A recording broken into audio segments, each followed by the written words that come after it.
Hello, ladies and gentlemen, and welcome back to Market Talk. And this one is number 7. Today, I have Robert Schneider, as usual, from Silac Financial, and Joe Valenti couldn't make it today. He's somewhere a lot more nicer than jumping on this meeting.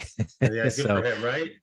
good for him, man. Take some time off, check out a little bit, regroup, and back at it in a couple of days. But Bob, how you doing, my friend?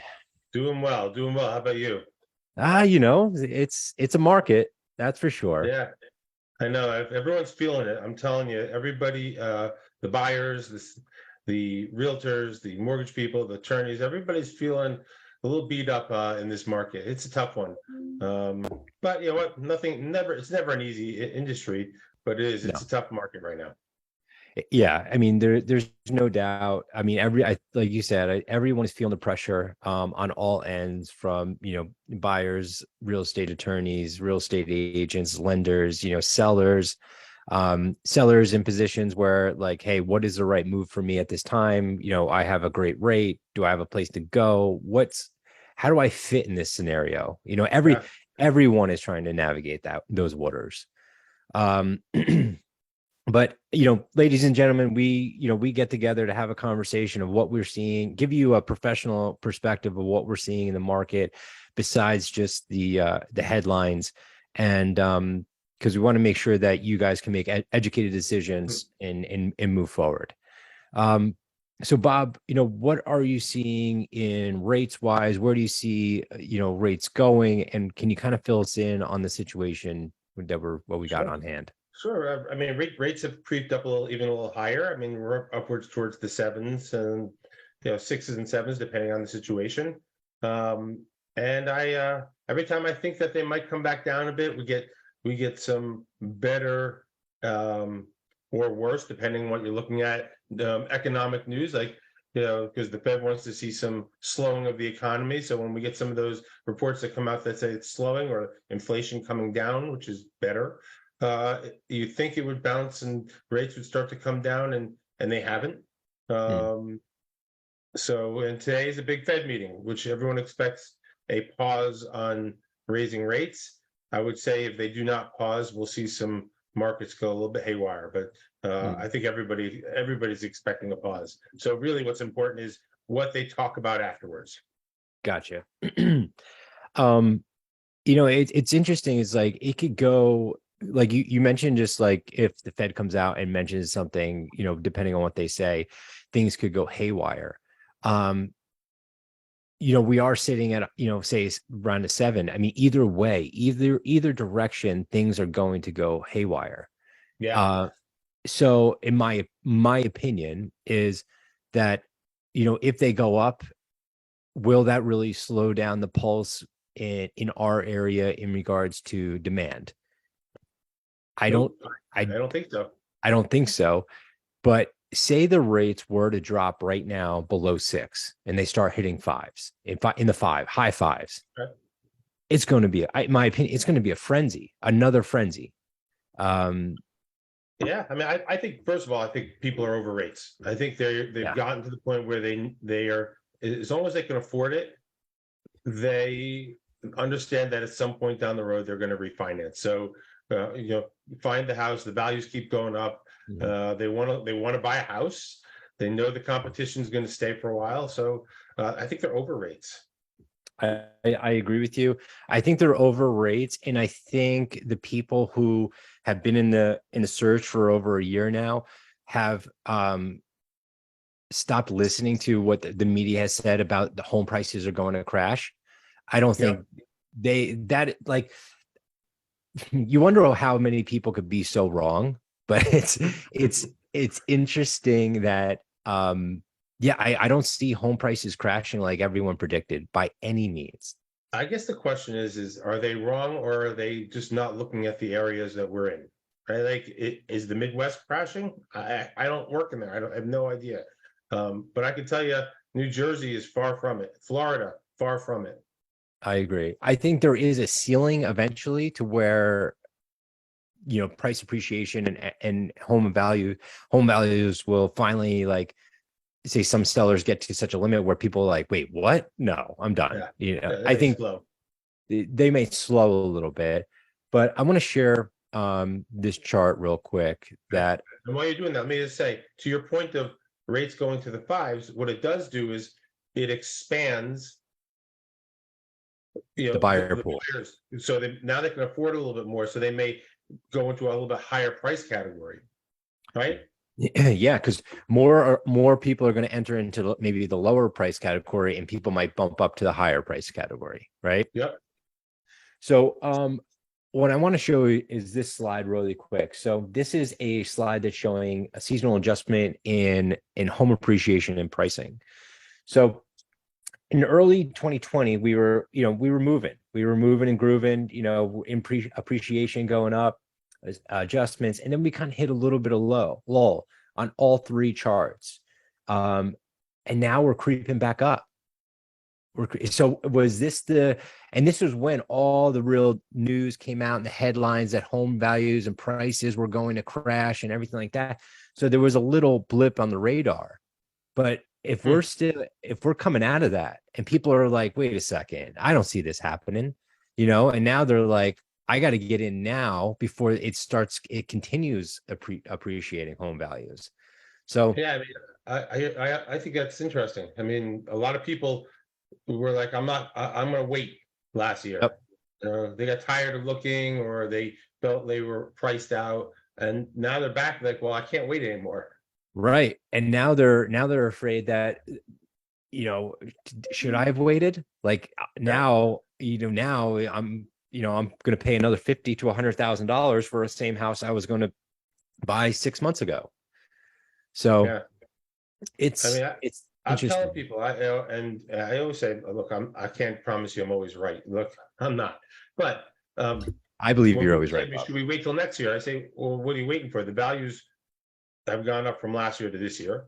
Yep. All right, maybe not as fast of a pace as you showed on the chart some last year, but now they're going up again, even a little bit faster. And so what's next year going to do for you? Unless you really think the market is going to crash, which I do not, Yeah. then you might as well get in now, because it's going to be more expensive next year. Yep. Yeah, it's definitely it's interesting. And then the average homeowner in the United States has an average of $300,000 worth of equity in their house right now. Oh, yeah. That's insane. That's that's amazing. I'm happy for people. But that's the thing too, is like if home prices keep bumping up, sellers might get to the point where, hey, I have enough equity to go where I want to be. So Yeah.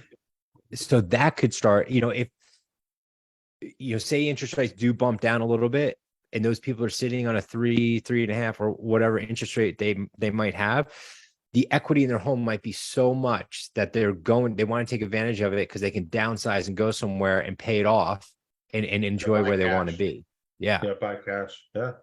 So That's a good theory. Although I'll tell you, a lot of the calls I'm getting lately are people that are ready to for more space, and they're just going to rent out their current home because they have such a great rate, and the rents are going to be so much higher than what they're paying now. Why bother selling it?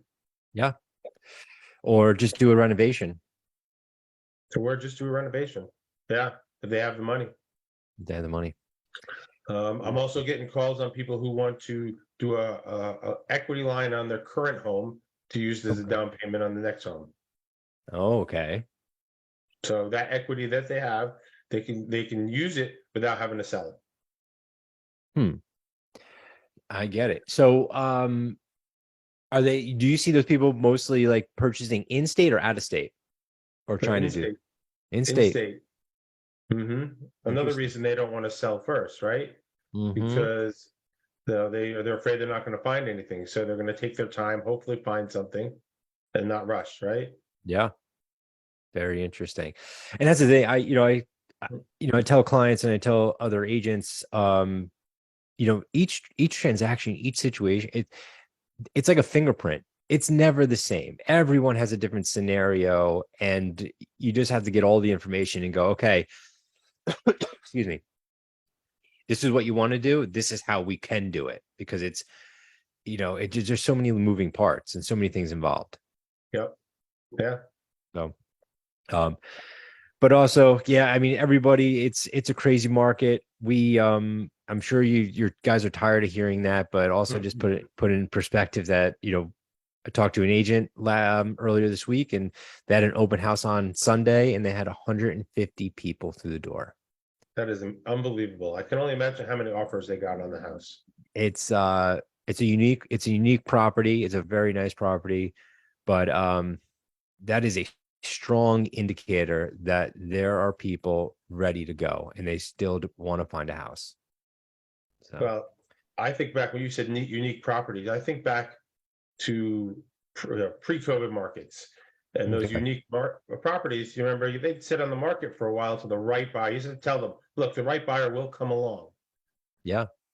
Now's the time to sell those unique properties. So if you have a unique property and you are thinking you have a couple of years left, you might want to start thinking about selling it soon, because it'll sell quickly in this market, right? Don't you agree with that, Jay?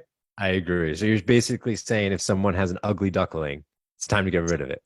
Well, maybe not necessarily an ugly duckling. It could be something there on your power lines, or it could be that they're it's an old warehouse that they've turned into this beautiful home, but it has to be for the I remember you had a listing a couple of years ago that was a unique property that was beautiful. Yeah. That I kept thinking, wow, I would like to live in it, but I understand why it's not for everybody. Correct. Yeah. No, I hear you. But yeah, so everyone, that is kind of overall gist of what we see in the market. The market is still high demand. Interest rates, if they go down, we think it's going to even increase. Obviously, the buyer pool, there could be buyers that bump up to a higher price range, but there's definitely going to be more buyers that come into the market as well. Yeah. Seller inventory is low, and we'll see what the Fed does. I mean, like you said earlier, Bob, like even if it does come up, like I don't really see it halting the market by any means. I'll tell you this. My gauge is this. I am still getting calls daily from new clients who want to get pre-approved. So new clients coming into the market on a daily basis. It hasn't slowed. When that slows, that's when I'll know that maybe things are starting to slow up a little bit, or people are holding off. Yeah. It's interesting. We shall see. Any final words, Bob? I just say, if you're a buyer out there, go into it with a good attitude and an expectation of it may take some time and may be a little frustrating, but you'll find your home eventually. It'll happen. Yep. I couldn't agree more. Make sure you look at it as a knowledge base of just gathering the facts and making sure that you get better and better every time that you put an offer in, and how to act as fast as possible and make your offer look as good as possible. Yeah. Yep. So it's a learning process now more than ever, right? You want to know what you're getting into. Definitely. And then and as soon as you get it, you get an offer accepted, make sure that you know how to navigate those waters to get to the closing table. Great. Yep. So good stuff. Well, thank you, everybody. And until next time, we will see you. And next time we'll give you the another update of what we see. And I hope everyone is having a great day. Take care. Yeah. Thanks for having me as usual. Definitely.